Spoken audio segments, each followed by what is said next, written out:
I'm recording. All right, we've got the AI assistant going. We've got the recorder going. This is episode 33 of Roaming Free Inside the Cage.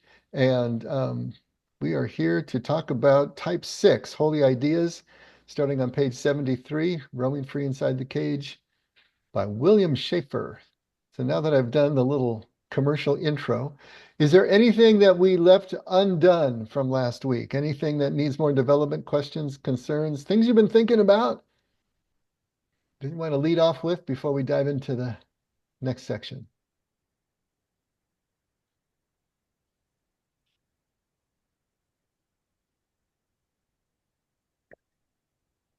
I don't see anyone even thinking about talking, so I think that's our signal to leap ahead here.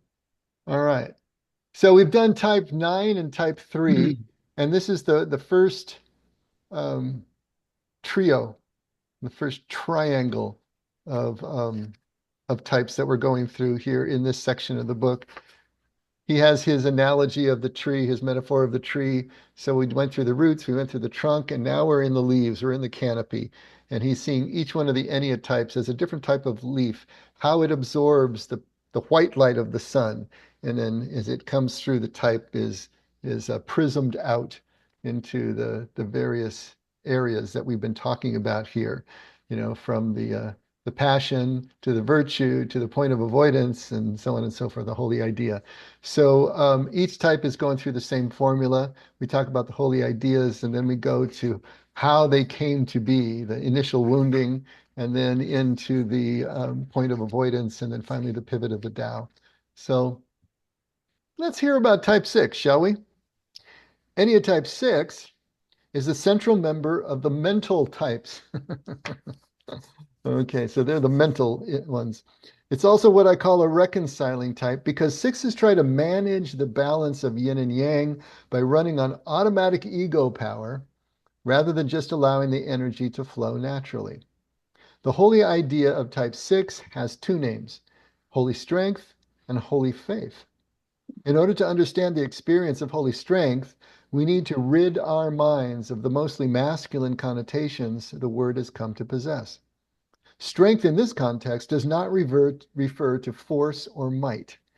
It is derived from the ancient understanding of the Latin term fortitudo, staying power, and not from its associated terms vis, force, or potestas, power. The essential quality of holy strength is neither yin nor yang. It is grounded in the reconciling aspect of energy that preserves and harmonizes. Holy strength refers to the abiding awareness of the ultimate harmony between receptive love and active hope. It is called strength because it remains steadfast in the face of the inevitable tension experienced once the human mind perceives original energy divided into yin and yang. From a human perspective, being is divided into active and passive, human and divine, good and evil, and so on. Holy strength is the direct intuition of the mutual grounding of all these apparent opposites in one act of integrating presence. It remains effortlessly and unfalteringly aware that each and every event is rooted in the life force and is inseparable from it. That was a lot of words. So basically, what we're talking about is, in its initial state as an infant, the six is living and experiencing a non-dual awareness. Okay, it's a synthesis of all. It's not seeing things in terms of pairs of opposites, but seeing things as rooted into one. And so this idea of strength is the idea of this ability to persevere through, to move through right in the middle. And that I suppose we could say that liminal space between yin and yang. And reconciling those aspects of energy. So and he calls it an abiding awareness of the harmony between all these pairs of opposites. And so that's the hallmark of the six initially before it's been wounded. That making sense? Okay. So the psychological effect of the awareness of holy strength is faith, the ineradicable sense that all being evolves according to universal love and hope. Faith is capable of holding in one unwavering gaze the world's suffering and failures, as well as its glorious evolution as an expression of divine wholeness. Faith is capable of holding the tension within the realization that one is both finite creature and eternal consciousness. Samuel Bonder, founder of a contemporary school of spiritual growth called Waking Down, the Waking Down movement, calls this tension the core wound. It is seen by many to be the central problem of the spiritual life. Faith is the ultimate solution. Now, you're probably getting the sense that Schafer is a 6, right? So this is a particularly passionate and poetic chapter for him, I think. One of the things that he's going to be talking a lot about faith, and I think we need to make a little bit of a distinction here. Um, when he's talking about faith, uh, we have talked about faith in terms of biblical faith, and we have talked about faith in terms of action. We colloquially think of faith as a belief system, a mental belief, an idea in our minds, a mental assent or a mental agreement to something. So if we have faith in something, then we've agreed to believe that it is so. And that's what we think about faith. And so when we talk about our Christian faith, we're talking about the set of theological principles and the doctrines and everything that makes up the system of belief that we have agreed to, and that's faith.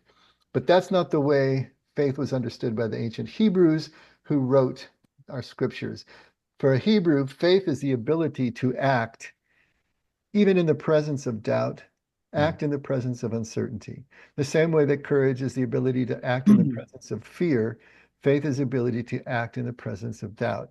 And so we've got this kind of a little bit of a tension here, but I think it meets in the middle because what he's talking about faith is that faith is the ability to hold on to paradox, to be able to allow the paradox to stand and to persevere through that without having to choose one side or another, and to see these pairs of seeming opposites as being part and parcel of the same thing, but not in our daily experience. They harmonize, they connect, they become one thing again, but in a different dimension, if you will, in terms of our spirituality. But it's not the same thing. And so this maybe we can consider faith from Schaeffer's point of view as a non-dual perception. So even as we're going through our usual dualistic experience of life, and life is dualistic at the material level, we at the same time have this non-dual perception where we see how things connect. Therefore, we don't have to make the hard and fast distinctions between these things. We can let them be, and we can continue to persevere through. And I think that's where the two ideas of faith start to meet. Faith being the ability to act in the presence of doubt, to act as if things are one, even when they appear to be many or appear to be in opposition. And this is gonna come up, throughout this chapter as he keeps talking about this idea of strength in terms of perseverance, and then faith in terms of this non-dual perception.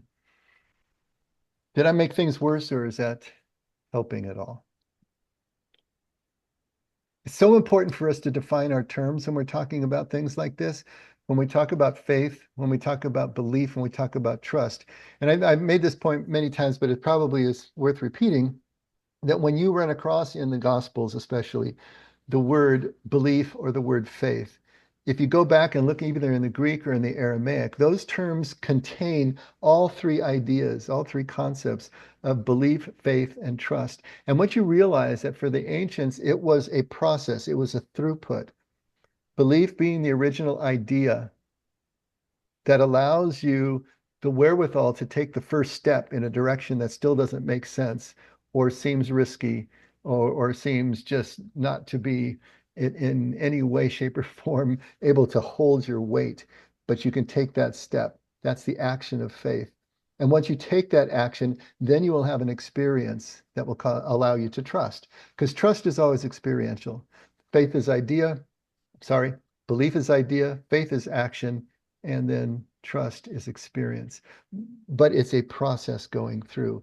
And those terms that we have to choose one concept to translate into, whether it's belief or whether it's faith, is still containing all three of those in kind of a dynamic direction, if that helps as well. So for me, it always is helpful when I'm reading the scriptures and I see the word belief or faith is to substitute the word trust, because that's the end game. That's where we want to end up. We want to end up at trust through the process of belief, idea, faith, action, and then finally the experience of trust. And so when he talks about faith as that non-dual perception, that's the ability to see things maybe before they've actually materialized in your life and to be able to take the appropriate steps toward them.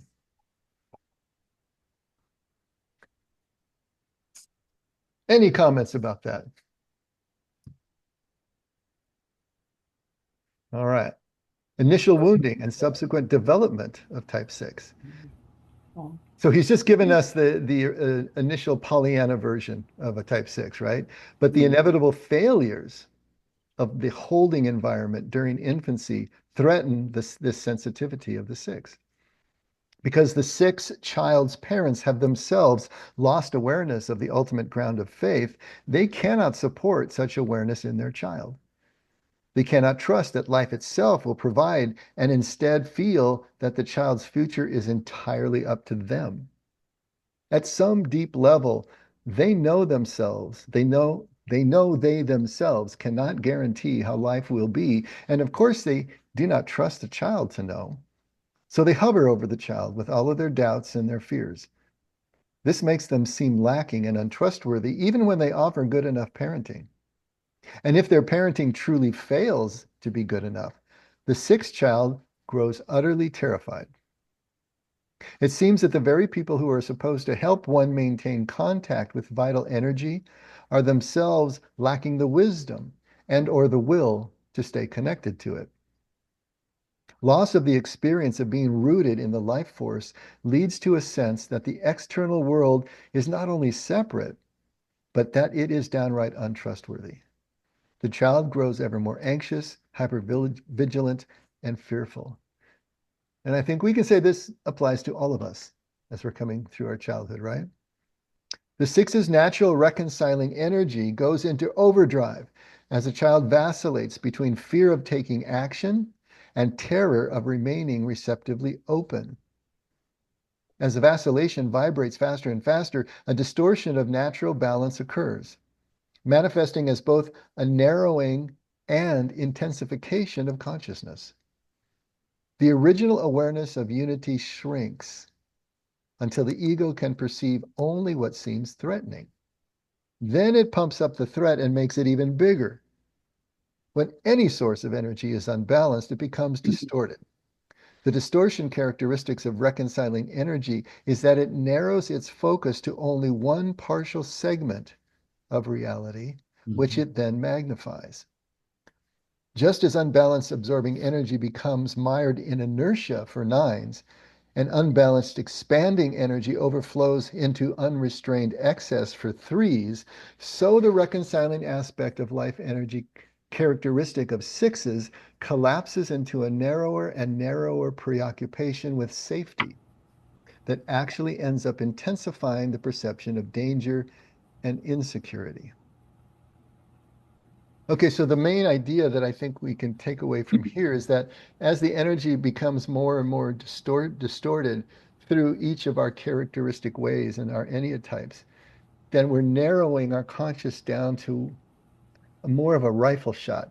We're looking like through a knothole in the fence, and we're not able to see the full scope of things anymore.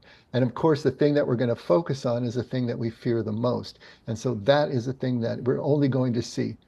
You know, it's like you're going to buy a Ford Focus and that's all you see on the freeway anymore. It's the same thing here. We're only going to see that thing. It's almost a kind of confirmation bias, I suppose you could say. because you're going to see that thing over and then you're going to exacerbate it. You're going to pump it up and it becomes even more and more of a boogeyman for you. And this happens to all of us in all different areas. And so he gives the example. The unbalanced absorbing energy becomes inertia, sloth for nines, and then it becomes unrestrained excess for threes, and then it's going to become this overarching desire for safety, which is going to bring up the perception of danger and insecurity in sixes. And what is you know the fear is the not the passion but the distortion. Avoidance. I'm sorry, The avoidance, you mean? Or the passion is fear and the avoidance is spontaneity. So if you're fearful, the last thing you want is something to happen that's unplanned, right? If you're fearful and you're planning for contingencies constantly, as a six would, then everything has to be battened down. All the contingencies have to be, thought through. And so the biggest enemy, the thing that you avoid the most is spontaneity, because that's totally terrifying, right? So that becomes the point of avoidance is the spontaneity.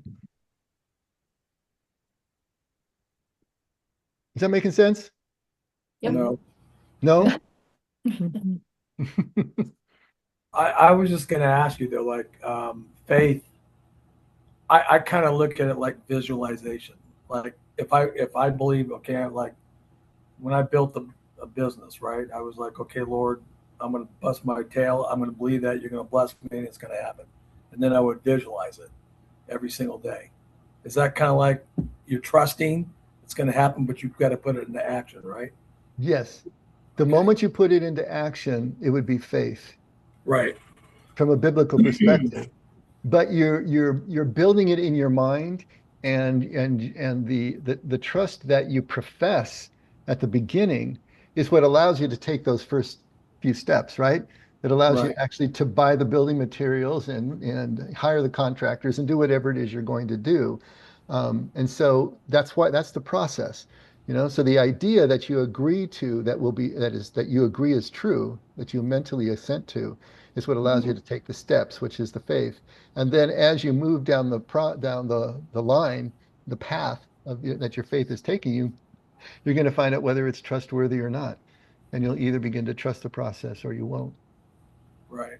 Right. So that's the process through. But from that biblical perspective, from that Hebrew perspective, faith is action. He's using it a little differently as here as that non-dual perception, but they do work hand in glove. It's like faith without works is dead in James, right? That's exactly what James is saying. Yeah. Exactly. He's not saying if you don't put it in action, you're not saved. He's talking about you have to believe it and you got to put it into action. So we as Christians can proclaim our faith up and down until the cows come home, and we do, and we can say that our faith is strong. But if we haven't risked anything, if we haven't put any weight on it, then from a biblical point of view, we haven't exercised faith yet. Okay, makes sense. That makes sense. The other Okay. stuff, anyway. Go ahead, Dave. I'm sorry, man. That's all right, man. Okay, so the end product is a distorted version of holy faith.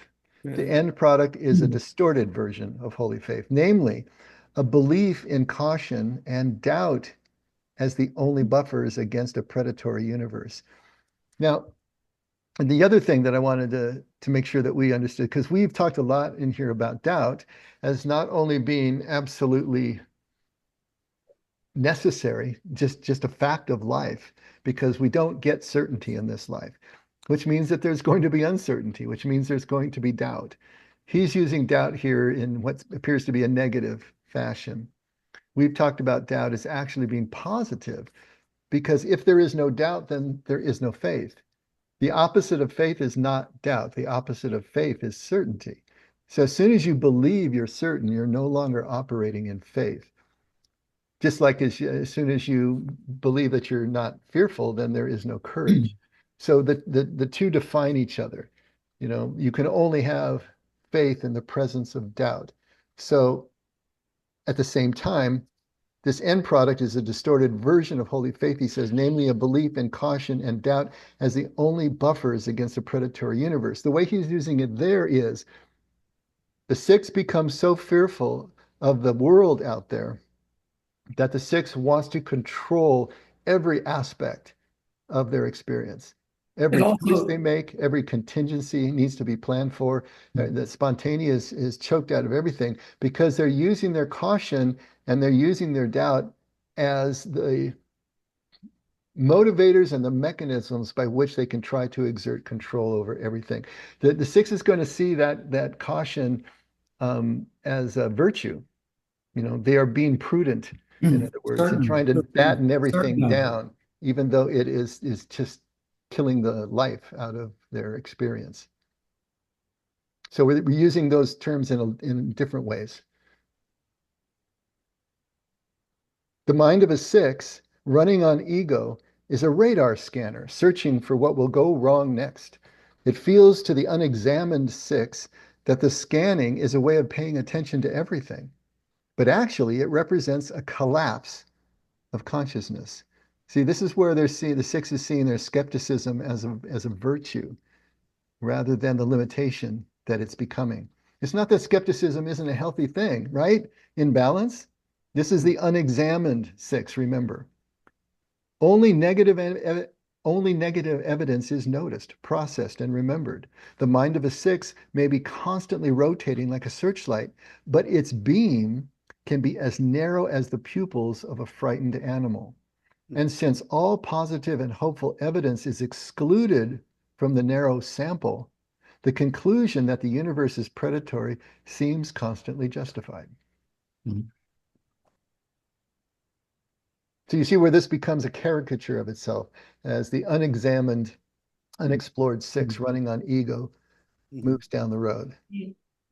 There's a thing called the reticular activating system, which is a neurological element, which scans the universe for relevant information. And so what you're saying here is for the six, relevant information is negative. And that's what shows up on the radar screen. Mm-hmm. Mhm. Yep. Exactly. That's it. Yeah, the radar screen is a good metaphor for us, I think. As that hand sweeps by and those blips appear, you know, it's completely um, predicted what blips we're going to see by the filter through which we're looking, Mhm. right? So he says the conviction about the external world is in turn mirrored by a set of beliefs about the internal world. The six, lacking contact with his own vital essence, comes to believe that he cannot rely on his own inner nature. It feels like there is nothing unshakable inside. One's instincts are wrong, one's heart is false, one's body is weak. As Sandra Maitri put it, the six feels that he is just a small hairless mammal with a large brain as his sole protection.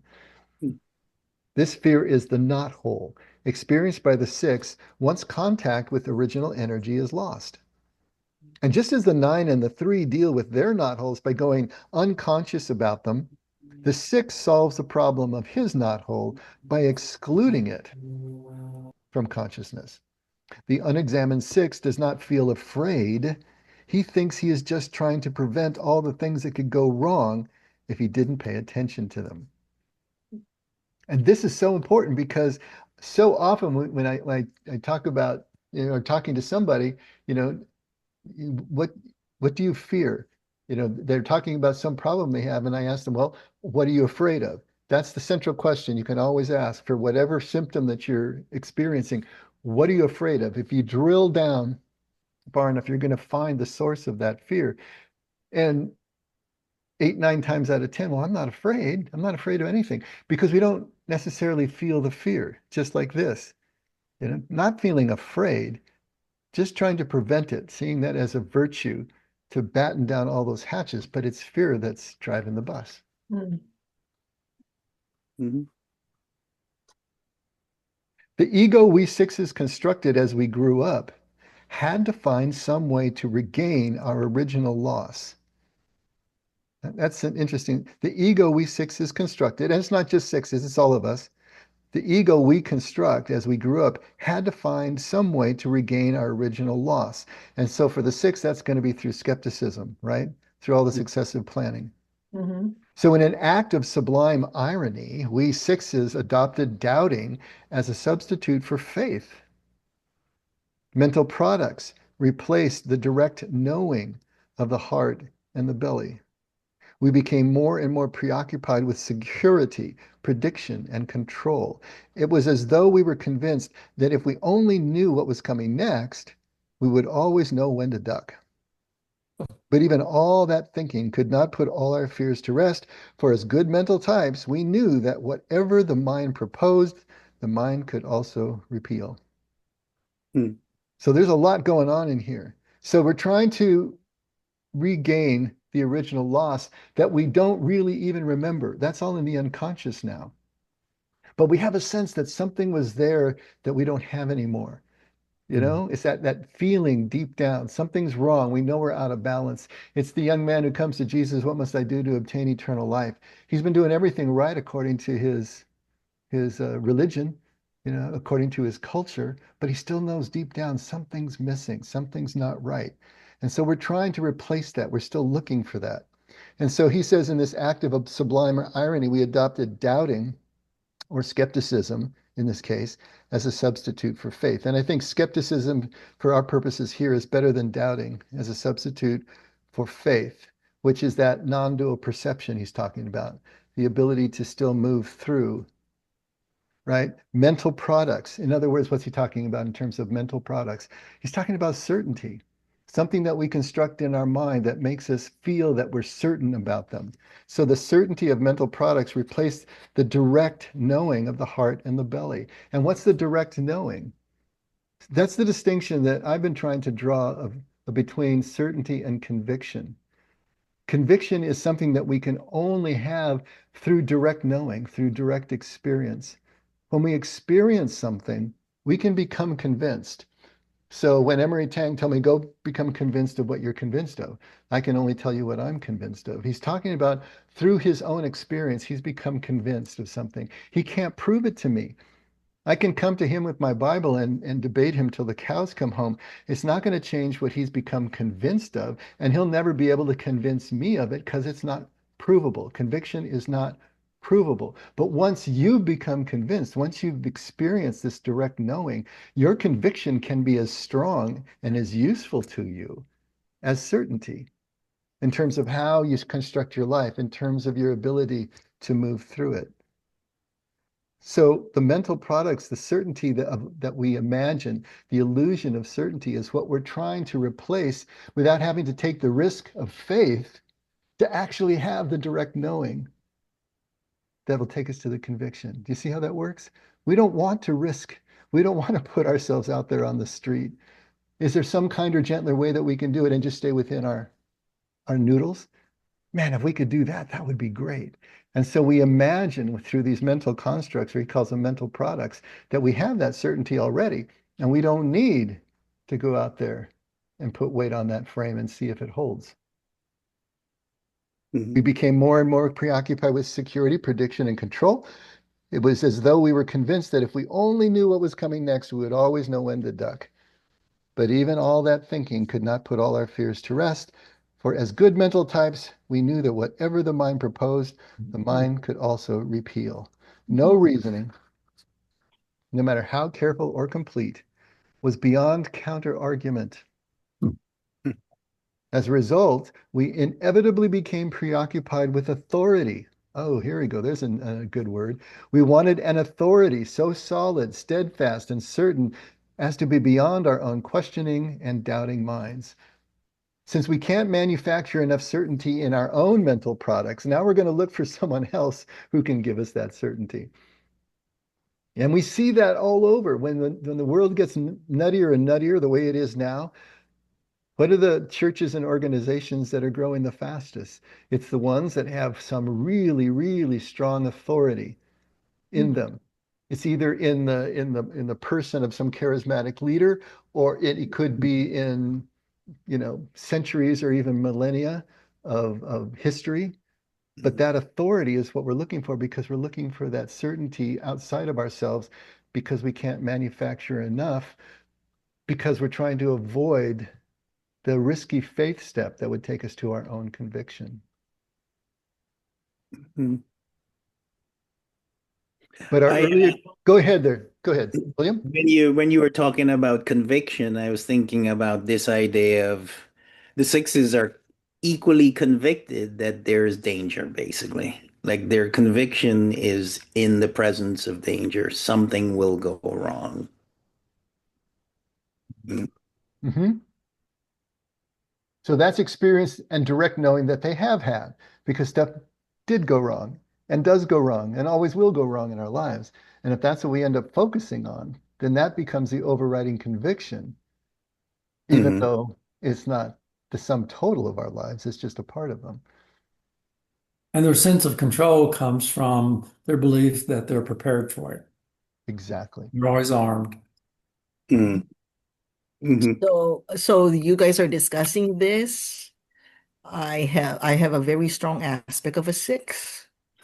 Mm. I make contingency plans. And I remember as a young person starting out in my career, I say, make sure you learn a second or third language. Make sure you can rotate to another unit. Mm.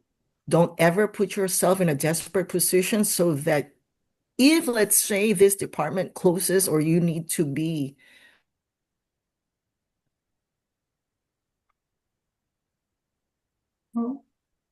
No, I think we lost her. Oh Yeah. man. laid off or fired, you make yourself can. I'm sorry. Yeah, I think my Yeah, Yeah, you you, froze internet. for a second. can you go back a couple sentences because you were on Yeah, a good line there. yeah, my internet's still bad. Anyway, so I made myself to have contingency plan. Mhm. It's like playing chess. Mhm. If this department closes or lays off some certain people, make yourself not be Mm. lay offable. Mhm. You know a second or third language. Mhm. You can rotate to the neonatal ICU and peds ICU, which is what I did. Mhm. And I remember telling myself as a young person, and now I'm telling my girls too, don't ever put yourself in a desperate position because that is my sense of power. Things can go wrong. Mhm. So I make contingency plans. Not that, you don't make 10 or 20 contingency plans, maybe A, B, C, that's it, right? Mhm. Yeah. And that is that sense of security. So now that I'm older, I'm already secure. I don't care anymore. You can go ahead, right? You can give me a golden handshake to retire. I'm okay already. But as a young person, where it was desperate to have my work, Mhm. I line up all the ducks. But I disagree with him when he says it's us, we are preoccupied. If we only knew what's coming next, we would know when to duck. It's not that I would know when to duck, but I would know where to go to adapt. Well, that's what ducking means. Oh, is Yeah. it? Well, duck to me is hiding or avoiding it. But No, whereas well, three, it's missing the blow that's going to befall you. yeah, So if the layoff okay. axe is coming and you can avoid it by going to another department, then you ducked. You dodged Oh, it. I see. Okay. Well, then that is what I have done. Hmm. Mhm. And obviously, Ellen, that's wise, right? To a Yes, certain I would. extent, that's what we Yeah. need to do. So this we're talking about a balance here. When it gets so out of whack that you're obsessing over this and you can never enjoy the present moment anymore because you're always expecting the hammer to fall. You're always expecting the shoe to drop. And that is always your focus out there someplace and managing that 3D chess game, as you mentioned, then it's out of whack. And then you can't enjoy life. And that's what we're talking about. So the unexplored, unexamined, operating on ego six is going to be so out of balance in this direction that they're a hot mess. But that doesn't mean that we don't have contingency plans or plan for the future. That's prudent. We need to do that, of course, especially if we have people around us that are depending on us. So it's a question of balance. Dave, I'm aligning. What's going on in my head right now is when I was working at Fluor in business development, where whenever we had a risk management department Mhm. because we were preparing proposals to build a refinery or power plant or whatever it was, multi-million dollar projects. And before we could submit a proposal, we had to go through like a 40-point checklist of risk mitigation and have mitigation steps before we were able to submit the proposal. And then we'd go through another whole level once, if we were selected, that peppered in all of the contractual language that mitigated whatever those risks were. And it was a function of survival as a good business or not. And it was the thing that was refreshing about it is there were a couple of older executives that had started in Bakersfield, just at the very grassroots in the field, that had this rich amount of experience that could give younger project managers certainty or game plans in a sense of how to respond when things that happen during construction that are uncontrollable. Here's what you do in those unknown situations. And Mhm. it was some of the richest time of project reviews that I ever experienced. And it wasn't out of paranoia. It was built out of really rich, solid, wise experience. Mhm. Nice. So, there's a whole industry of risk management. When you think real estate development's like that, insurance industry is like that. It's this unhealthy part that gets, Yeah. you don't need to fear the risks if you Mhm. had thought through what Mhm. you kind of boil them down to not that big of a deal when you've identified a risk and you've thought through others, various things we can do to mitigate the risk. In my career as a nurse, the way you do things, you care for patients, and the way you chart, we have a term. It's informal, right? It's among us. It's called CYA. You cover your ass, right? You Yeah. know that, yeah. Yeah. Mhm. And that way you mitigate the risk. Plus, you go home and you can sleep well Sure. because you covered your ass. Yeah. So Mhm. if by chance it ever goes to court, hopefully not, but they go through what you've done and what your chartings are. And yeah, So I Mhm. guess the legal field is full of sixes. yeah, probably. Thinking. Yeah. Absolutely.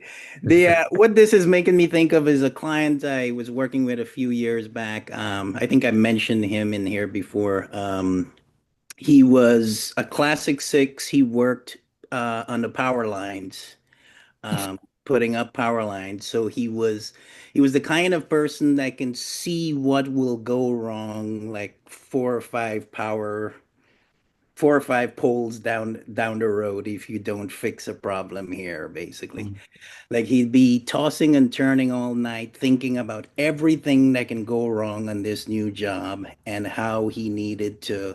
So tomorrow morning, I got to move the truck from over there and put it here and remember to tell the guys to do this or whatever. And at his job, it was a superpower.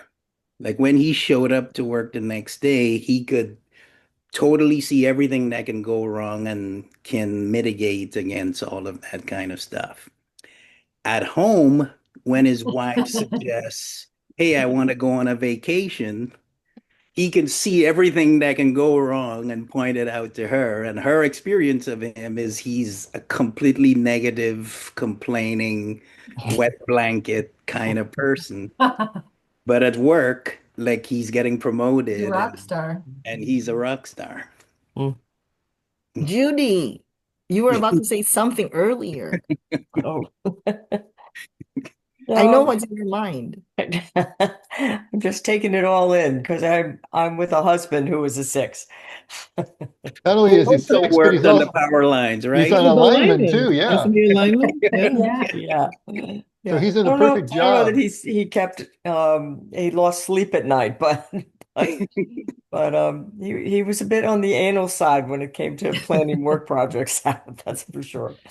Mhm. But Mhm. but here's the thing, even with Bill's 40 points and LNCYA and all of the stuff we're talking about, to believe that you can actually nail down every contingency and be absolutely certain that you're covered is still folly. It's illusion.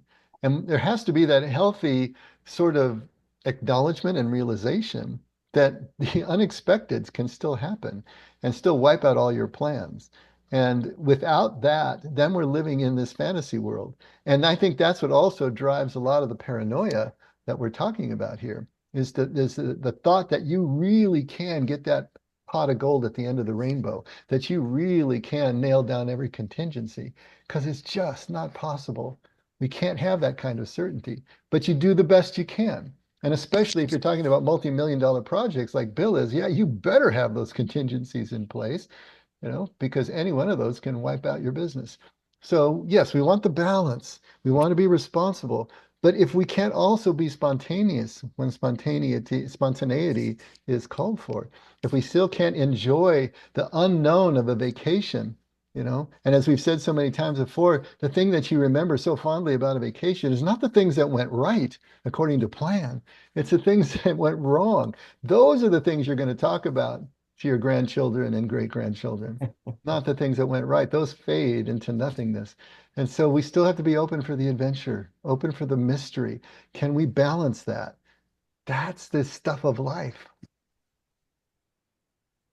Yeah, it seems like the unhealthy part is thinking that you can control everything as opposed to realizing that anything can happen and it's about experience of what to do when those things happen and being okay Exactly. with that. That's it. We still have to love mystery. We still have to learn to love the unknown. I mean, that is the real magic in life. It's not the things that we've figured out and nailed down, you know. We need to have a launching pad from which to venture out into the unknown.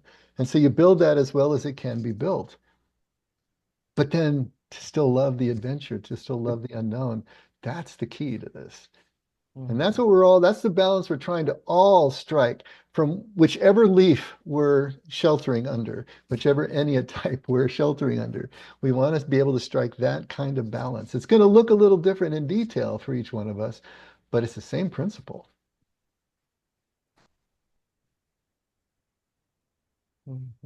So going back up to the middle of the first paragraph on 76, well, at the beginning, we wanted an authority so solid, steadfast, and certain as to be beyond our own questioning and doubting minds. So if we can't find it within, we're going to look for it without. But our early experiences of how we were failed by those who were supposed to guard and guide us had left us mistrustful of authority. So all we could do was to waver and stutter step, trying to believe, yet always disbelieving. Ambivalence became the tattered remnant of the lost capacity to calmly hold the tension of finite and infinite within one gaze. See what he's saying there? That's a big sentence. In other words, ambivalence becomes this kind of bastardized remnant of what we used to have as a child to calmly hold the tension between finite and infinite, to hold hold on to that non-dual perception.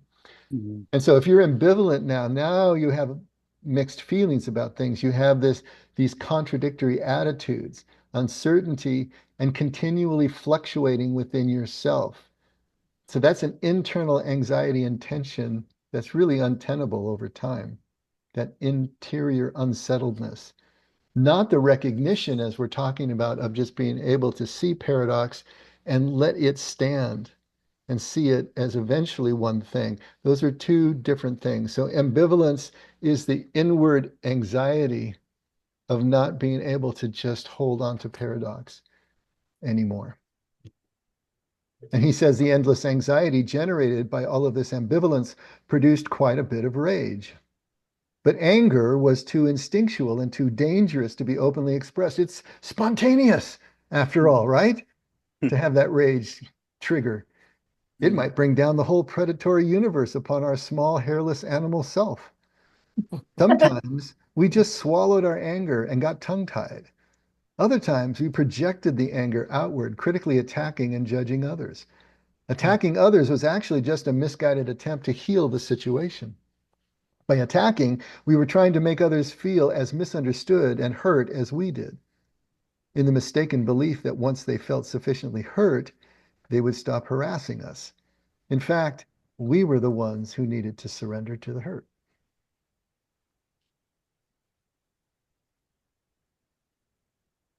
There's a lot of psychology in there.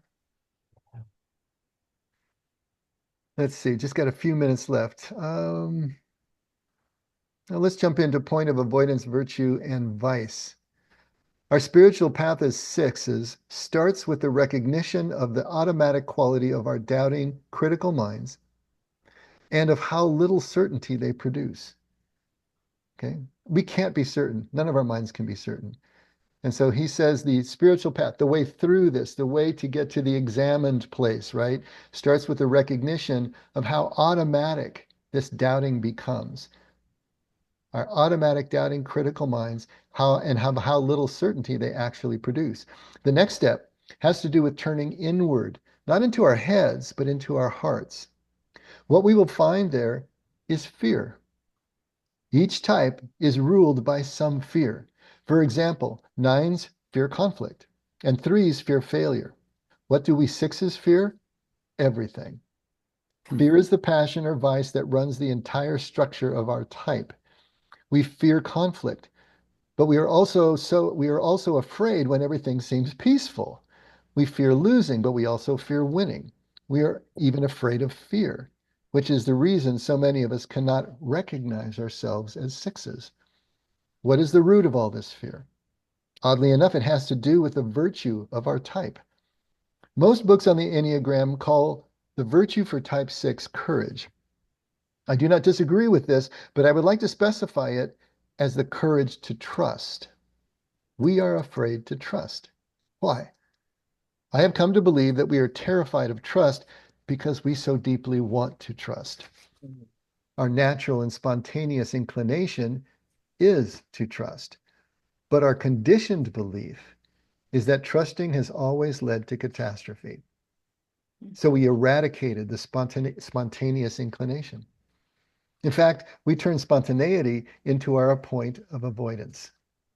I guess small, hairless mammals with oversized brains do not believe they can afford to be spontaneous. If we are lucky, someday we will go below the fear and discover that we have always wanted nothing more than to trust and to be trusted in return. This is in truth one of our most beautiful qualities, our willingness to trust. That would be the original willingness to trust, especially to trust our own natural strength.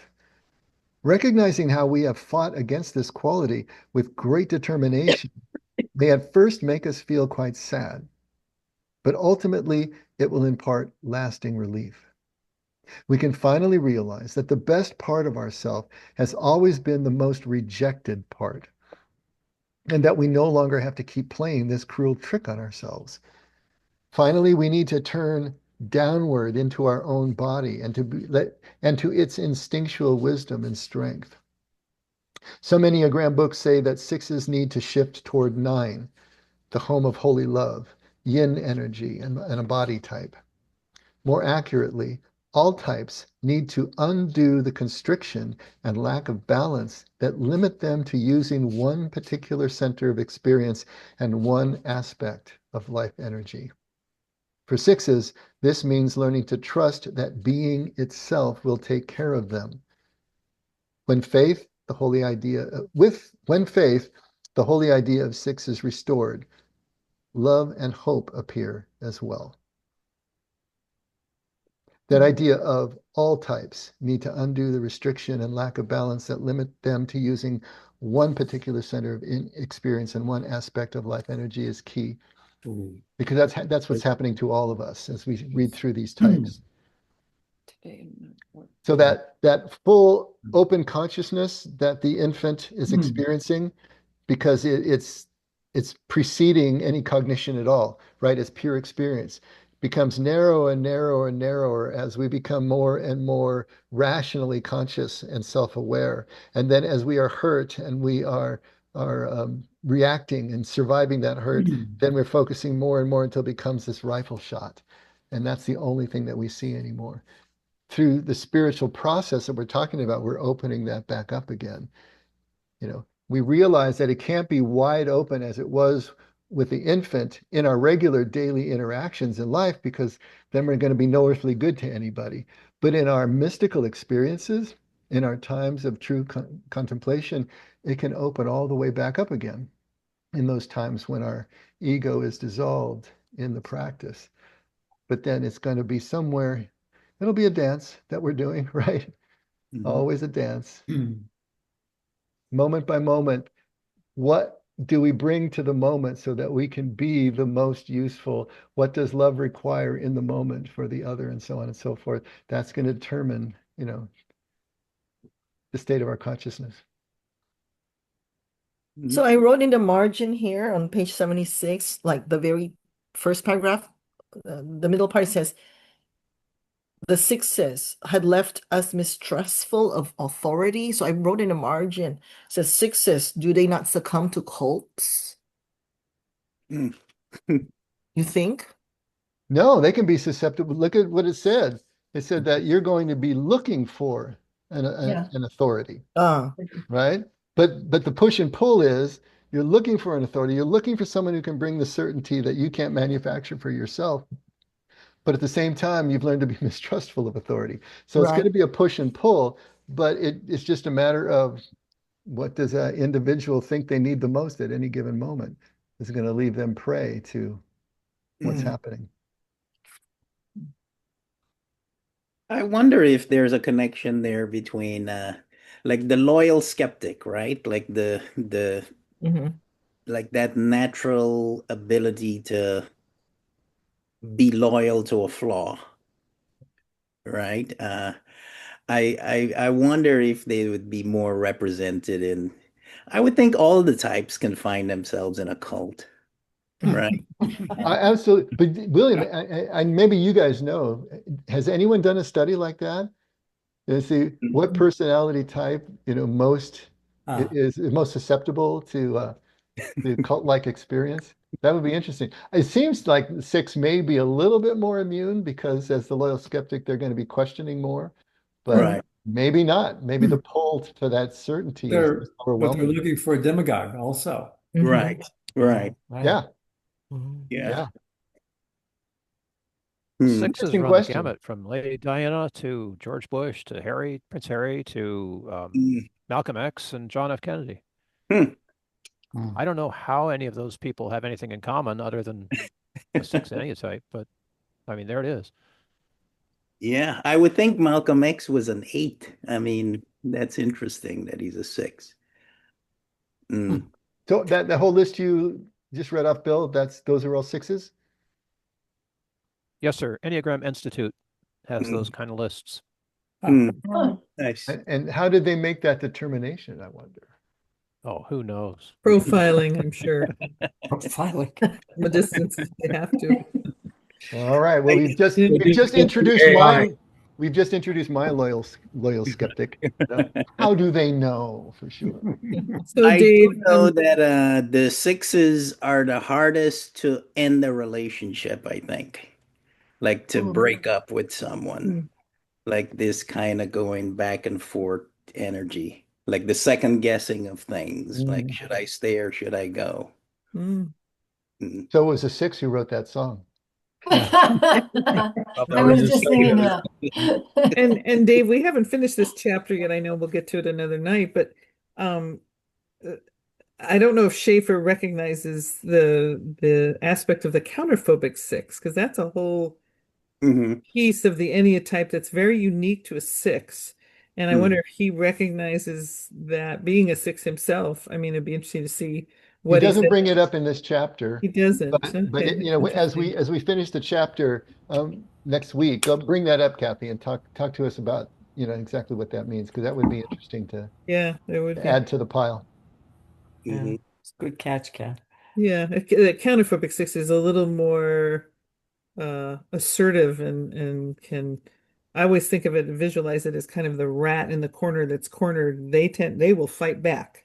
So they do they'll show aspects that look kind of like an 8 sometimes. They're fighter rather than retreat, they're more of a fighter. So it'd be interesting to see how and why those two, why just the 6? It's always been interesting to me why just the 6 has that aspect, but not any other number. So Mhm. we'll see So if he brings it up. That's helpful, Kathy. Tim Ferriss is a 6, the 4-hour work week. Have you know of Tim Who? Ferriss? Oh, Tim Ferriss, just an amazing guy, but he is definitely not afraid of anything. No, He's you just mean like, when you mean counterphobic, meaning the person fights against their phobia, Their fear. Yeah, they their face. fear. Oh, Yeah. instead of Challenge their retreating fear. or being fearful, Uh-huh. they would fight back. They would Yeah. tend to react and fight back and stand up to whatever they're in fear of. So Maybe the extreme sports people. yeah, it could be. You're right. Yeah. Mhm. I wonder. Well, Judy, Jim will never leave you, right? Because he can't break up with you. So Damn it. He is a loyalist to the core. he's a loyalist to the core. Yeah, 40 years of marriage. There you go. Oh, And he's goodness. always looking 4 poles down the line.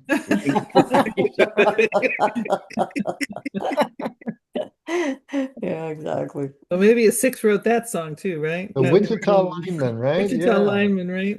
Yeah, One of the really. truly great songs of all time. That's That was a Glenn Well, Campbell. Springsteen is a 6. Glenn Campbell. Mm. Got it. Really interesting. Interesting.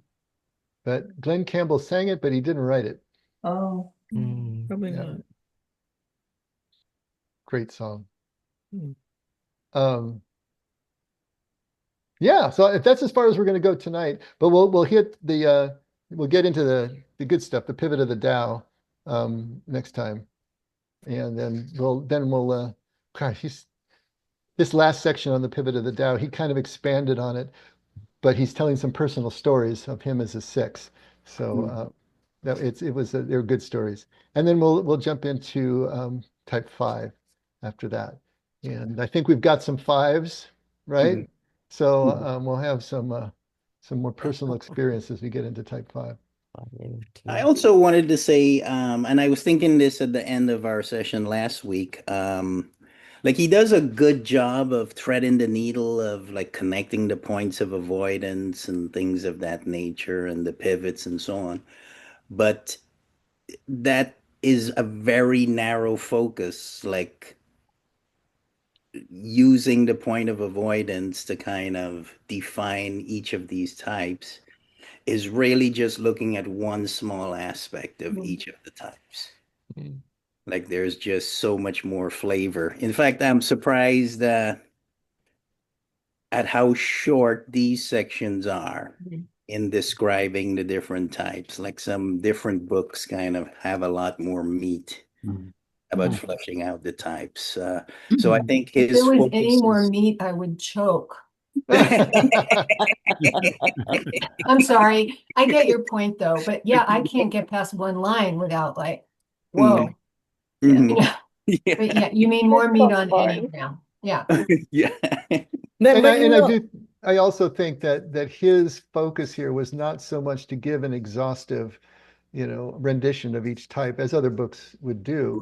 He's trying to get us to see how the Tao connects in a way that will bring us through. So it's more like getting the basic principles through and looking at them for each type. But the real focus is not on the type itself. The focus is on the transformation and how we can accomplish that as we move through type.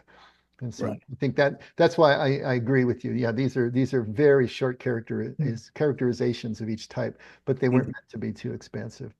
But Wait a minute. The point of avoidance, though, is that is the wheel on which we can turn into that transformative path, and so that's the place that we can focus in terms of being able to have a toehold, a slingshot effect that we can move through into the transformative path. No, I was gonna say too that the skeptic in me is that if it's good to have that in depth, but the book would have been 300 pages probably, right? Then Supreme Leader will not choose that book. It would take us 3 years to get through it, Ellen. Hey, I tried to show a 3-hour movie on Friday and I got shot down for that. So I don't want to think about it. That was changed. You What's can still that? surprise us, Dave. Is that why it got changed? Because you had told me Kingdom of Heaven. The movie's been Yeah. changed twice since then, Jerry, and we can't get a Oh. copy of the one that we chose. So I'm not sure what we're showing on Friday. Oh, we It's don't been a nightmare trying to get a movie that works and a copy of it that'll work. So I'm not sure where we stand right now. Ellen, you better bring your Shrek movie just in I case. know Shrek. No, but Shrek shatters this Disney princess myth. And I'm so glad because I have daughters. Yeah. Yeah. I'm sorry, Ellen, we're going to sing Kumbaya before we watch Shrek. It's not cute, like we're saying. Right. That's All true. right. All right. Your This is idea, good. Wally. Yeah. We Yeah. had Wally. Yeah, It's a I like Wally. cartoon. It's a cartoon. Hey, I just realized that we don't have Scotty to kick around tonight, do we? Oh, Oh, Yeah, I Scotty. mean, yeah. how did I miss that? I hope he's Get okay. busy, Danielle. Ask Uh-oh. AI for a prayer. Okay, Danielle. Danielle, AI You know Danielle, what you it. got for us, dear? ChatGPT. God, we thank you for our time tonight, for the courage it takes to speak honestly and the trust it takes to listen. In a world that feels uncertain, thank you for reminding us tonight that we do not walk alone. As we leave, help us carry a little more trust, a little less fear, and the quiet knowing that connection itself is a kind of safety. Mm. Amen. Amen. Thank you, Love Danielle. it. Amen. Thanks, everybody. Amen, Good Daniela. That was discussion. great. See you Yeah. Sunday, or see you Friday if you're local, and see you Sunday. All right. Bye. Bye. Bye, Right. everybody. Night. Good Great night. night. Take care. See you soon. Good night, good night, good night. Good night, Jordana. Good night, Bye. George. See you Sunday, dear, right? Yeah, I guess I'll see you Sunday, I guess. Okay. Sunday. Good night.